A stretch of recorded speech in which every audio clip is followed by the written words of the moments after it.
Do you remember Dover? 2001, the first race back after 9/11, and one of Dale Jr.'s most iconic wins. We love taking a look back at classic races on DJD Reloaded, and this one this week, it just feels right. So we're going to take a look back at that race with two members from that Bud 8 crew, and Joey Meier and Jeff Clark. We'll talk with them all about the race and those memories that they remember. It's a Throwback Thursday you do not want to miss, where the story of the race in this one was more than just the points and more than just a trophy.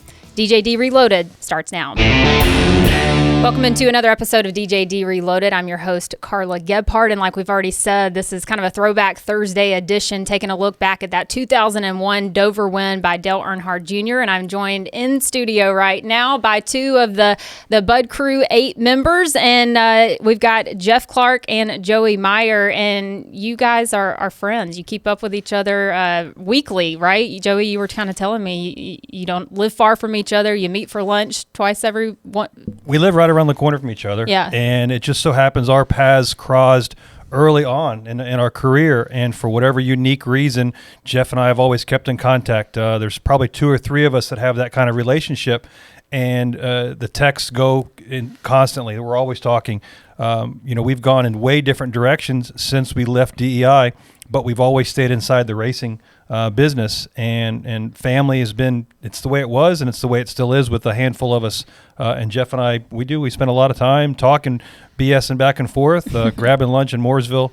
It's a small town, so it makes it real simple. So let's go ahead and mention kind of what you do currently. And Jeff, we'll start with you, and then what your role was with the 8 crew back then. Sure. So my current role is VP of Sales with Roush Yates Manufacturing Solutions, right around the corner here. And our business is very diverse. It's anything from aerospace, manufacturing for components, to space and satellites. And most relative to what we do here is a lot of the next-gen car components we do up there, and been very involved with that from my background in motorsports and racing, and all the way back to working on the Bud team as an engine specialist. Joey was our pilot and my assistant under the hood on engine needs and requirements, and that's pretty much how our relationship started. One, we had the safest pilot to date in all of NASCAR, and really felt comfortable flying with that. And then under the hood, really had a lot of confidence in Joey's mechanical skills and what he would do to help me on engine prep, getting ready for each race. Joey? It's so funny because everybody needed a specialty to get into the garage. And because we were all mechanics, we'd all been around race cars, but you had to have that thing that got you in it. Well, flying was what got me to the track. And from day one, I was volunteering my time. Mm-hmm. And you kind of build the trust. And Jeff Clark and I worked together long enough that eventually we had a routine, whether it was the top of the engine, bottom of the engine, changing valve springs, race prep, whatever it was, we just worked together as a team. And he used to get kidded all the time, and it kind of dug at me a little bit, but he's like, what are you doing letting the pilot work on the engine, right? Well, I was thinking it the other way. If the motor guy was your pilot, people would be going to him going, man, that's the coolest thing in the world. You get to work on the engine and fly the airplane. But right. It didn't work out that way. So we've always had that relationship. Currently, I'm still flying in the NASCAR industry. I call Dale Jr. and Amy my boss. I'm not sure which one's my boss and which one I fly more, but I'm currently still there. I've been doing that for over 25 years now. And we're talking a little bit about this 2001 season, right? I mean, historically, that season just monumental in NASCAR when you're looking at it. But specifically, this Dover race, I know fans are really familiar with this moment and just kind of the meaning behind it, right? It was more than just a race. You think back to after 9/11 and just the impact that sports had across the country and bringing people together. That was definitely the case with the Dover race when Dale Earnhardt Jr. won. And one of the moments that really sticks out to a lot of fans is actually the Wilson ball that's sitting between the two of you right now. This thing was in his car. It was, they call it a passenger, right? In his car. He had no idea that it was there, and it was kind of an inside joke from the team. So which one of you, where did this originate to put this ball inside of his car? Yeah, so Dale Jr. would get communication on the radio a lot of times, and obviously Tony Jr., Pops, Tony Sr. would talk to him. And sometimes they wouldn't talk to him, and he'd get a little frustrated and say, hey, guys, I feel like, Tom Hanks out on a deserted island. Where are you at? Help me out. I need some info.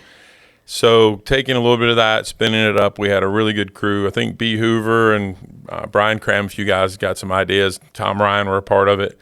Got the volleyball that Tom Hanks had, the Wilson, right? That character.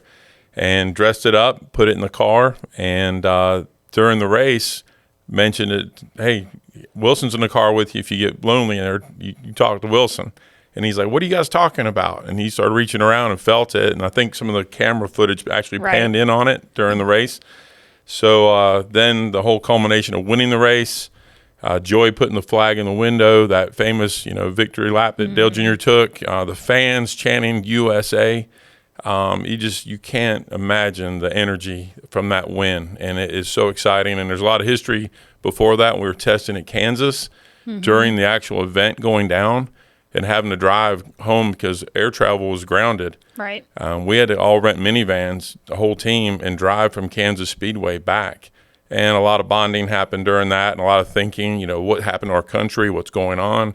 So a lot of build up to that race win, and such a special win. And I was going to say, you were talking about this a little bit before we started on the show about the week leading up to 9/11. It was pretty crazy for you. So we were in Kansas testing. We'd flown, we had a 30-passenger plane that we flew out to Kansas. Never made a lap. We were in the garage getting everything warmed up, and somebody ran out and said, hey, Joey, you're not going to believe, but some dummy just ran into the building, right? Not knowing the catastrophic event that we were getting ready to witness. So we all piled into the hauler to make fun of this one guy that hit the buildings, and the rest is history. So we were enamored with what was going on for 2, 3, 4 days. And as Jeff mentioned, the industry of aviation had shut down completely. You were not taking off, no matter who you were, how you were.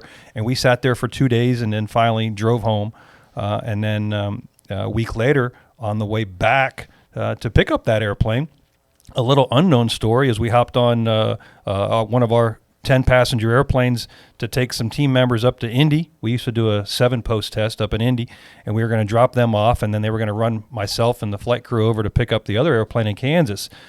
Well, it landed short in Indy. We took out all the approach lights and just about wiped the entire airplane out. So we went from 9/11 to an airplane wreck to picking up our airplane to going back to Dover. So it was very, very emotional roller coaster going up and down. But as Jeff mentioned, the intensity of that race, it's something you'll never, ever forget it when you were there. And the emotional support that we had from every single person in the stands was undocumented. It's just amazing. When you go back and look at that race, you see the crowd and just the energy, all of the American flags. I think when you listen to Dale Jr. talk about this race, he says, it was that moment of we could go back to normal. It's like you were given that permission to do that, and that's kind of what sports did for a lot of people across the country. But, that just gives me chills even talking about it. Yeah, I agree. The ability to come back and bring such a message and be a part of it, right?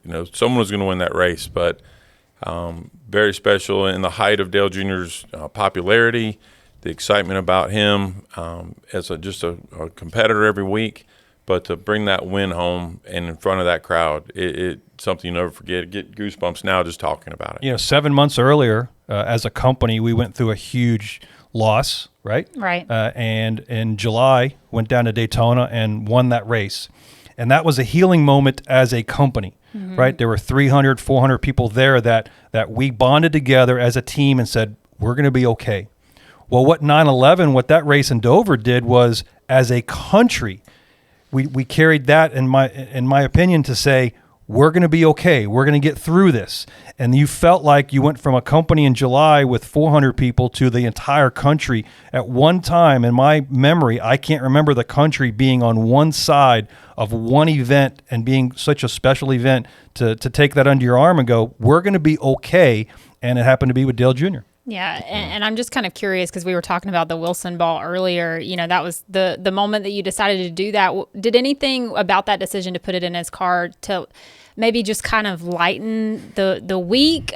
Like what was the meaning behind that? Because that's kind of a separate gesture from the mood of the week, I would think. Yeah, I think there was a lot of that, trying to lighten the things that we're dealing with, thinking about. Like I said, we just took a big van ride back home from a test, and a lot of thoughts going on and what the country was going through. And as we rode across country, there was not another car on the highway. It was an eerie feeling.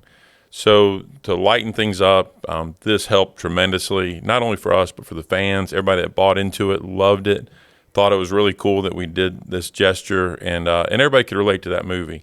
You know, the history of Tom Hanks, all these great movies he's done, but that was a really nice, iconic movie, and to tie Dale Jr. to that and this moment of having Wilson riding with him, it definitely lightened it. Yeah, one of the things you notice too is that during the race, it's amazing to me how the race wasn't prepared like you knew you were going to win it. Like we weren't in that state of mind in 2001 yet that we wanted to win, right? But we weren't expecting to win every race. And at the end of the race, when that caution comes out and they interview Tony Sr. on the box, he was visibly nervous. He was wired to say, I don't know if we can win this race. He was able to go away and get away from Jerry Nadeau and them guys. But it wasn't the arrogance that the team had. We had confidence in ourselves, but we weren't at that point in our careers yet to go, we're going to kick everybody's butt. Right. And the excitement was, we can still do this, but we weren't sure of ourselves. And the other thing was interesting too, from the American flag standpoint, was they were lined up on pit road before the race. Mm-hmm. And that just happened to be one of those random things, kind of like Wilson being in the car. We didn't think about it having a purpose. We just did it because it was fun. And then all those flags on pit road just happened to be there, and that was just a nice tribute to that moment. Before we get any further into that, and we're talking about Dale Jr. winning that race and then, taking the victory lap around the track with the American flag, holding on to that. Let's go ahead and listen to his kind of in-car audio from that moment of when he kind of asked for it, and then we'll come back out and talk a little bit more about that. Hey, where's that big American flag at? And you were the one... Yeah. So they were tie wrapped to the pit boxes, and I was sitting to the turn one side of Tony Sr. Tony Jr. was to his right, and we were all on our way to victory lane, and I just reached up and side cutted the American flag, and we were all marching, if you will, to victory lane to meet him. Mm-hmm. Well, all of a sudden, he now wants the flag, which, I was working with Brad for a while, and we did that for every race for Brad, but this was before that, and all of a sudden, now I'm jumping over the guardrail with this flag, and it was just one of those random things. Man, he wanted to carry the flag because he understood the importance of it. We jammed it in the window, and of course, he did his lap around the track. I know. I think I read somewhere that you cut it down, and I was wondering, okay, if they're all lined up, how did you get it down? So it was we had it tie wrapped to the side of the box, our pit box. And the pit boxes back in 2001 were a little bit smaller than we have now, so it was kind of easy. In fact, I was sitting on the side of the pit box, and he just took some side cutters and cut it off, and we were all going to victory lane, and it just happened to be that he wanted the flag, and the rest is history. When you see that picture, and I know Dirty Mo Media posted that on 9/11, had a lot of kind of fan engagement, to just fans, I think, remembering that moment, right? Just an iconic thing to remember. What kind of emotion comes to mind when you see a picture like that? There's 140,000 plus people, and every single person was on the same side. They all had their favorite drivers. They all had their favorite politics. They all had their favorite colors, whatever the case may be. But every single one of those people in the stands, and you felt the raw emotion, and again, the relief of, we're going to be okay. Like, you just felt like you had cured something. And every time I go back, again, it's an emotional day for myself. I'm proud to be a part of it, but a minuscule part of it. But it's the intensity of that race, post-race, I'm second to none. I mean, it was bigger. I actually believe it was bigger than after Daytona. It was a national, issue that happened. It was a tragedy. Yeah. And a lot of the emotions and the reeling, and are we going to war? What if? What's going to happen? And it put that on pause for a minute. And Dale Jr.'s thinking, and his passion, as you all know, he's one of the most passionate guys about everything, his family, his friends, to give that back. And a lot of the times with our sponsor, we would host soldiers at the racetrack. We would do a lot of special events. Dale Jr. has always been very active in that area. And to do that and have that patriotism, stance is just overwhelming for the fans, for us as individuals. Like I said, still get goosebumps today thinking about it. What do you remember about the celebration? I'm sure there was excitement, but also probably a little hesitancy, I would assume, of like how you're going to celebrate, and you can kind of see the videos in Victory Lane and just the relief, I think, of the win for you. But what was that like? Yeah, I'd say most of the time in Victory Lane, we were pretty quiet and humble. That one, we were wound up. You heard a lot of the chanting and, a lot of the military, like, go, go, go kind of thing in their little huddle there. Dale Jr. jumping off the car into the crowd. The energy was on 10. You're excited about a race win all the time. That's what you're there for, right? But to do it with the culmination of all the events of the country on your shoulders and to be able to give that back, it's just amazing. Still, like I said, amazing to look back on it and think that we helped the country do something in our little space that we work in. Made you feel like you're giving back. It was one of the first events that was televised, post 9/11. Yeah. And it's a couple of times that NASCAR has been involved in being the first sport back, right?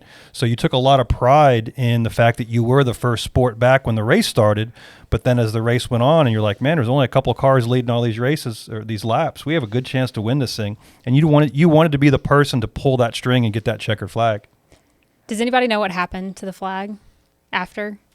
I do not. Wow, that's a good question. Oh. No, I do maybe not. somebody out there that's listening right Wow. now has the answer to that. Would you like to know where it is? Yeah, that'd be Absolutely. That'd be I'm sure awesome. one of our guys, we had a really good group that would, always ask Dale Jr. first, hey, this is something in Victory Lane. Can someone have it? We were always very good. Dale Jr. is always so generous to let us have pieces of that, those wins, that history. I think someone has it, and hopefully we hear where it's at. Yeah, Learn more. Yeah, over 20 years later, does the moment feel bigger now, or did it feel bigger then when you reflect on it? That's a great question. If I sat and talked about it for 30 more seconds, I'd tear up. So I still have an emotion referencing that race, that event, because there's so many pride reasons to be happy, right? Not just for DEI at the time or Dale Jr. and that team and the country in 9/11, but to be a part of a historical moment that wasn't planned, right? We didn't act it out. It was spontaneous in the moment. But when you were there, I have always said this about that time back in the day. People referenced, like I did back in the day. Well, we all knew, every single person at the time knew we were living a special moment. So to be a part of it back then in 2001 with what we'd gone from the beginning of the year to the end of the year, I don't know if I could ever replace that, but like you say, it gets the hair on your arms raised and the goosebumps when you talk about it just to be a part of it. Yeah, I agree. I think it's both. I think the moment was so incredible because the emotion was raw, right? It just happened.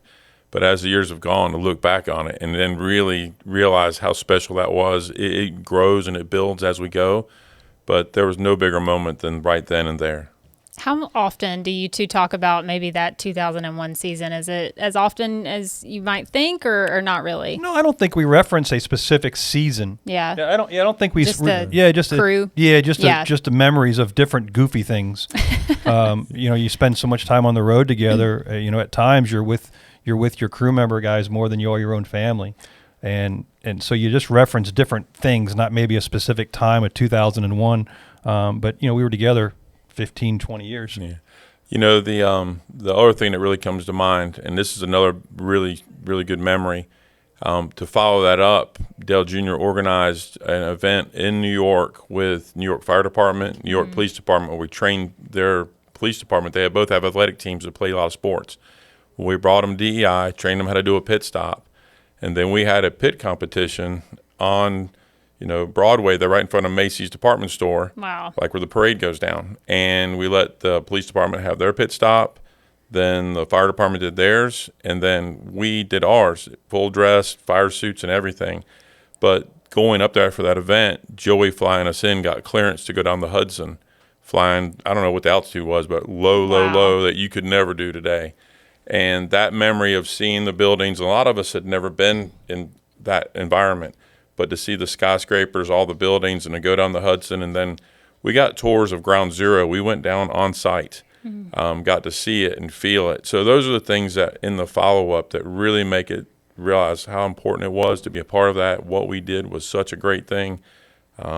in that heyday of sponsorship and support, just great memories. And I think what happens is you'll see something on social media, and then we'll fire a text back and forth. You remember that? Or some other comments come up, or someone has something, a memorabilia piece from that event, and they'll take a picture, and personally and privately we'll share that stuff. But it's really neat to have that history. Who are some of the other guys on that 18?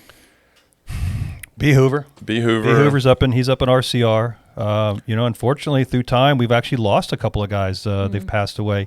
And that's when you realize, like, geez, we've been in the sport a long time. Randy, Fabio, he's still around a little bit. Randy Cox, Tom Ryan. Tom Ryan's still over at Hendrick. There's, of course, I say Tony Sr. and Tony Jr. We see them quite a bit over at the late model stuff. So, again, the core group of guys are still around. And it's, again, we talk a handful of times to everybody. Yeah. Brian Cram, Steve Mill was a big part of our day back then. Yeah. There was a lot that went into it. Ty Norris, obviously. Saw Ty last week. Yeah. So there's a lot of us that have that bond that we still talk, or we see each other in the garage, and always remember that time. That was a really special time in the sport in general, but that was a special team because of the Earnhardt family, because of Dale Jr. He made it special, and then those types of wins that just cement those emotions, and that bond will be there forever.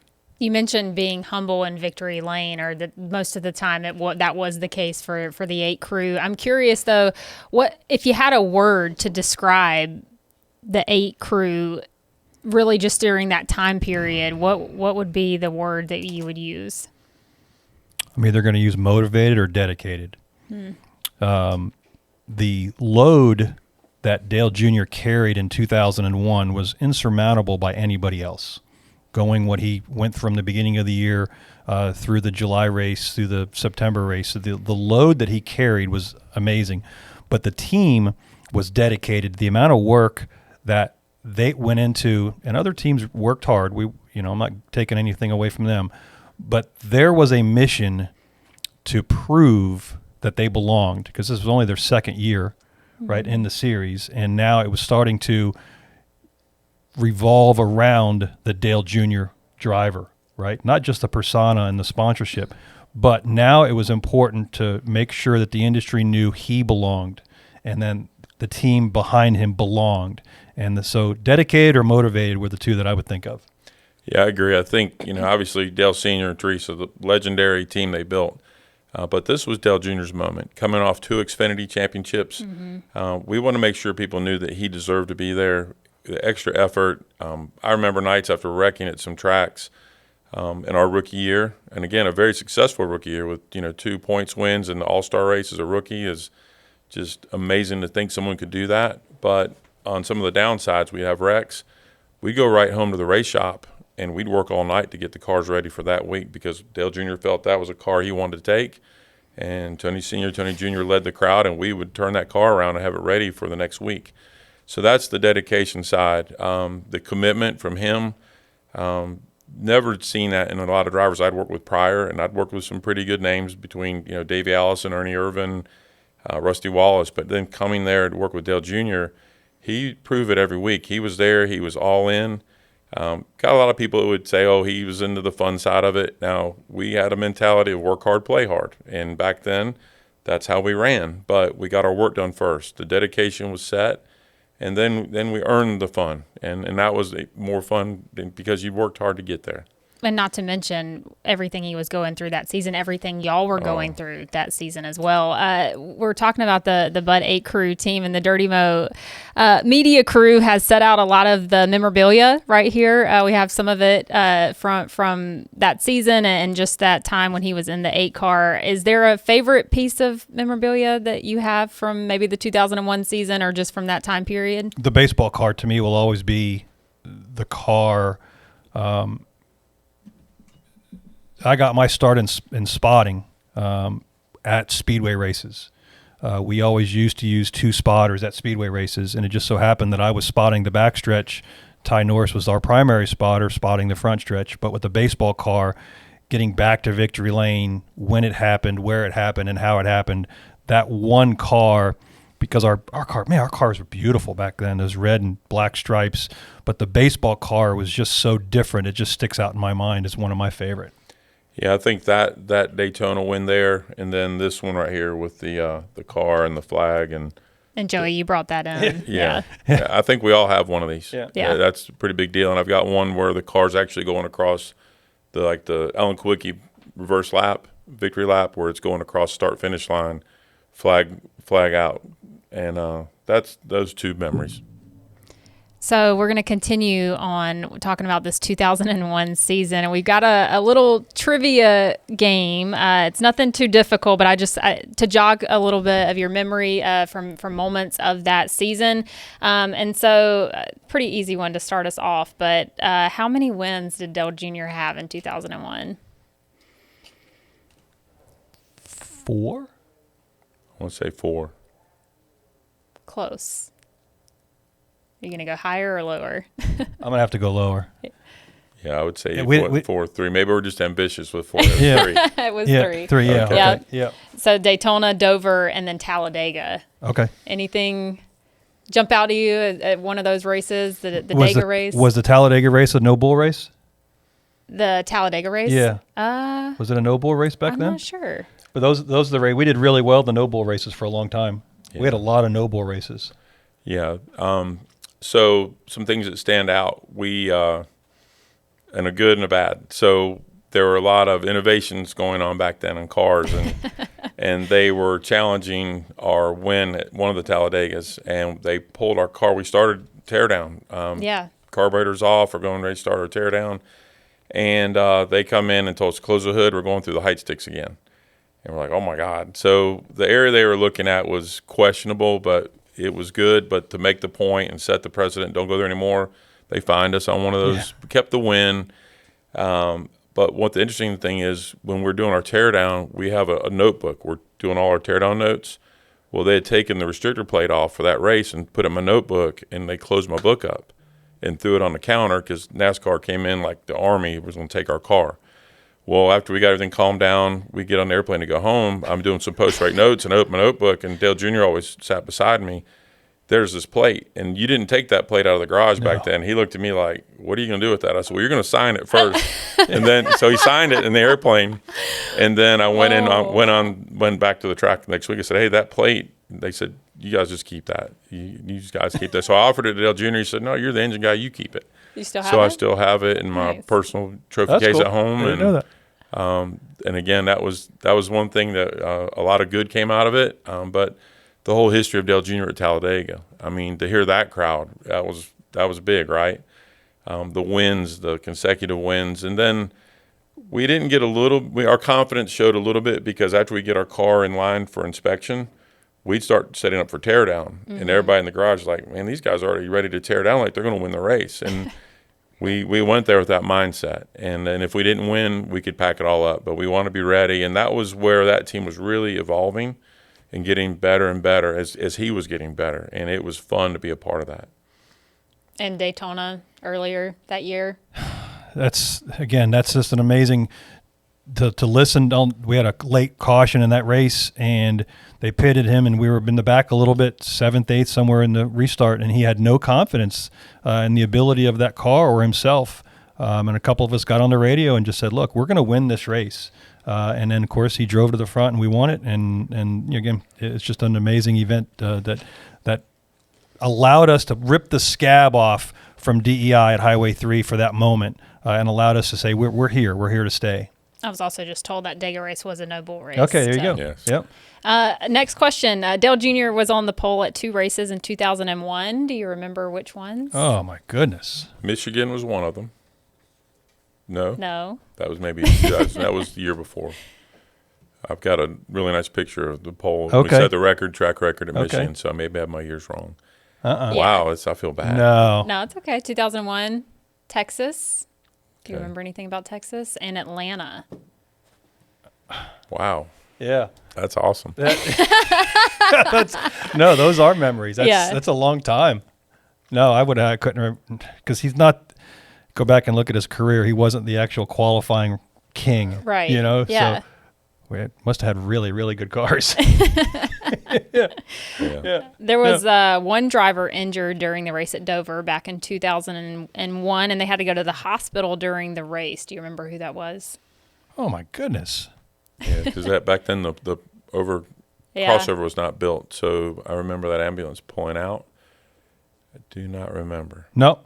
Nope. No idea. Jeremy Mayfield. Okay. Remember that? Oh goodness. Yeah. Jeez. Yeah. Who was second at Dover that year? Jerry Nadeau. Yep. They do. Yep. Jerry that was a quick Nadeau. one. Yep. Ricky Rudd also led 169 Yeah, laps. Spun out leading, I believe. So there was a classic battle between Dale Jr. and Ricky Rudd, Yep. and it was like they had a short one car, and about 40 laps in, we'd take it over, and he was gone, and Yeah. that was so cool. Yeah, Yep. Rudd finished third in that race. Some people, obviously, they waved the checker flag. Do you remember them waving the American flag?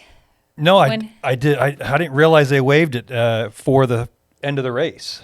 You know, didn't either. I was too involved in what we were doing at the time. I had no idea. I remember him showing off a little bit coming off of 4, and I was like, don't show off too much and cross that line, because he turned it sideways a little bit coming off of 4 for the victory. How was it like a 6-second lead? It was at one point in the race.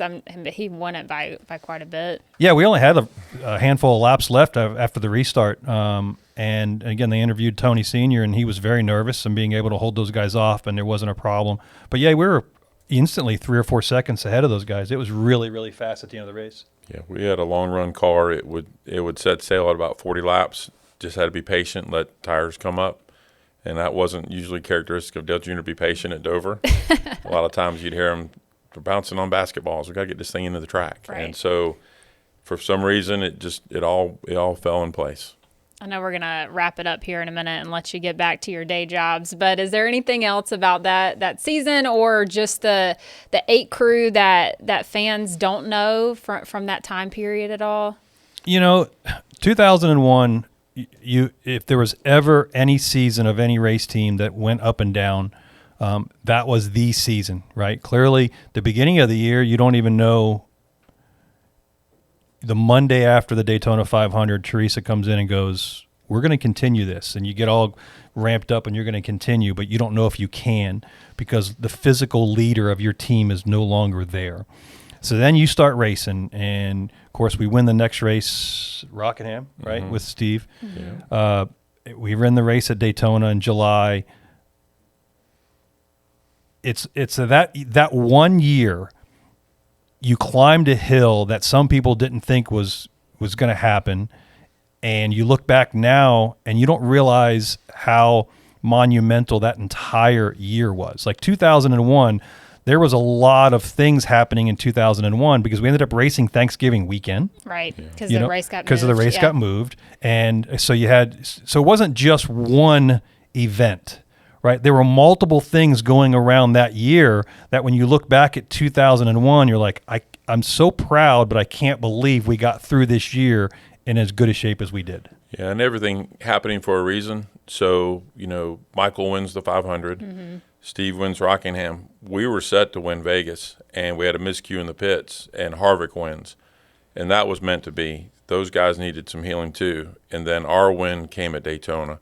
So it was really neat when you think back about it. Yeah, we were mad. We blew Vegas on a pit deal in the pits. Us guys made a miscue on some fuel stuff. So, we should have won the race. But then you realize later, no, that was the right thing that happened with the 29 win and Kevin, RCR needing that healing too. And then our night came. And I think the biggest thing about the Daytona win was the celebration out in the grass, because before that, besides Dale Sr. doing his burnouts in the grass, you didn't go out there. Yeah. And Michael and Dale Jr. pulling down there, and our whole company going out there for our celebration, our company celebration, that's a good memory. There weren't many wins where other race members from other race teams were happy for you, right? Everybody was happy when Harvick won Atlanta. Everybody was happy, when Dale won July, and everybody was happy when Dale won Dover. It just happened to be those races because they were all monumental. They meant something to somebody, and somebody was everybody at that time. Yeah, and we kind of started this conversation talking about that win at Dover, and obviously that moment in history, forever changed the history of America and just a lot of people and how they approach their daily life. That 2001 season, though, I have to imagine that was pretty heavy to carry.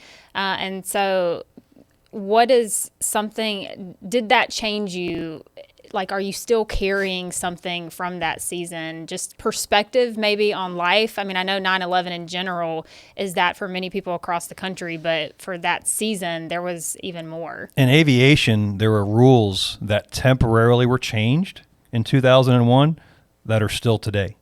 So that was a huge, the industry took a huge turn from a security standpoint, from a procedure standpoint, that every day that I fly, we still deal with things that were implemented post 9/11. So we do that every day.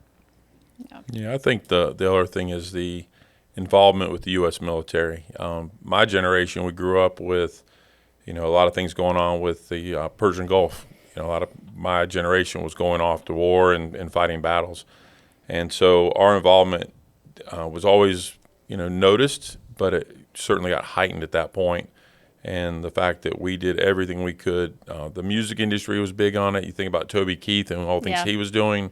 Later in that year, a few years later, we got to meet him with some events out in Sturgis, South Dakota, through the brand with Anheuser-Busch. And tying that all together was just amazing, just the patriotism and the involvement with our U.S. soldiers, the men and women that keep this country safe. Yeah, love all of that. And we appreciate y'all coming on and kind of sharing and reminiscing on that season and on that moment.